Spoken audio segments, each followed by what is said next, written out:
আপনারা অনেকে আমাদেরকে বলেন ভোট দিলাম আপনাদেরকে পাশ করে কিভাবে তারা? সরকার তো আপনাদের গঠন করার কথা, আপনাদের ধারণাই সঠিক। অনেকগুলা প্রমাণ ইতিমধ্যে আমরা পেয়ে গেছি, আমরা এগুলা ছেড়ে দেব না। এটা শহীদদের আত্মার সাথে বেঈমানি হবে। যেখানে 2/3 চাইতেও বেশি মানুষ হার পক্ষে ভোট দিল, সেখানে আপনি জনগণকে অপমান করবেন? ইনশাআল্লাহ আস্থা নিয়ে আল্লাহর উপর ভরসা করে বলছি, এবারকার আপনাদের দেওয়া হা ভোট এটাও বাস্তবায়ন হবে ইনশাআল্লাহ। আমরা এটা ছেড়ে কথা বলবো না। আমরা সংসদে গিয়েছি, কষ্ট নিয়ে গিয়েছি। আপনারা অনেকে আমাদেরকে বলেন ভোট দিলাম আপনাদেরকে পাশ করে কিভাবে তারা?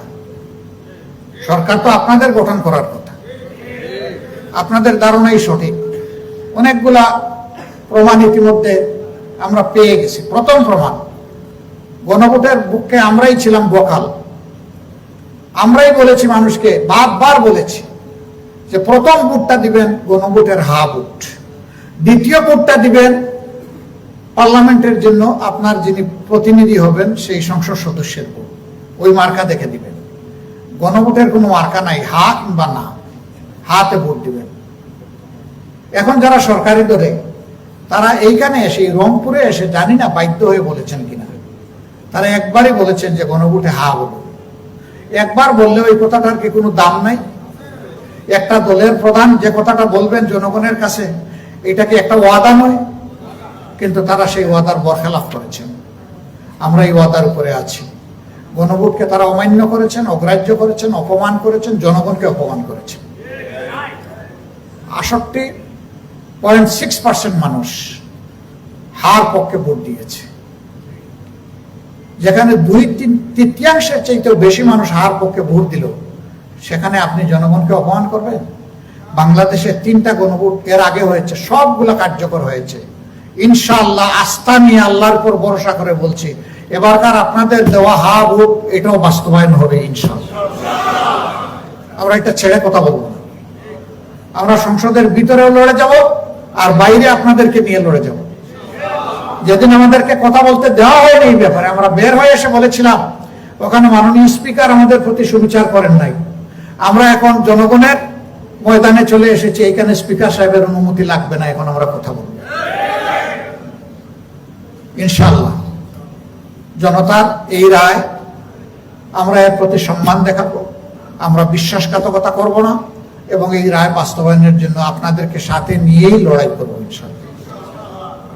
এরপরে দেখেছেন গত 15.5 বছর যে ফেসিলাদি শাসন আমাদের ঘাড়ে, সংবিধানের কিছু দুর্বল জায়গার দোহাই দিয়ে জেকে বসেছিল, এইগুলা পরিবর্তনের জন্য বিগত সরকার কিছু অধ্যাদেশ জারি করেছিল।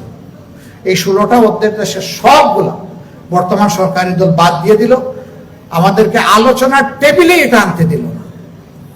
আমরা চিৎকার দিয়ে প্রতিবাদ করে শেষ পর্যন্ত বাধ্য হলাম এখানে ওয়াকআউট করতে। কিন্তু আমরা সরকারকে জানিয়েছি এই এজেন্ডা আমরা ছেড়ে দেব না, আমরা এটা নিয়েও আন্দোলন করব, এবং সেই আন্দোলন আমরা করছি, করে যাচ্ছি, করে যাব, যতদিন পর্যন্ত জনতার এই দাবি আদায় না হবে। এটা কোনো দলের জন্য না। সুশাসন কায়েম হলে তার সুফল সবাই পাবে, দুঃশাসন কায়েম হলে তার যন্ত্রণা সবাইকে ভোগ করতে হবে। আমরা সুশাসনের জন্য ওই পরিবর্তনগুলো চাই। আমাদের যুব সমাজ চাই, যুব সমাজের প্রত্যাশায় আঘাত করা হয়েছে, এগুলাকে অগ্রাহ্য করার মাধ্যমে আমরা এগুলা ছেড়ে দেব না। এটা শহীদদের আত্মার সাথে বেঈমানি হবে।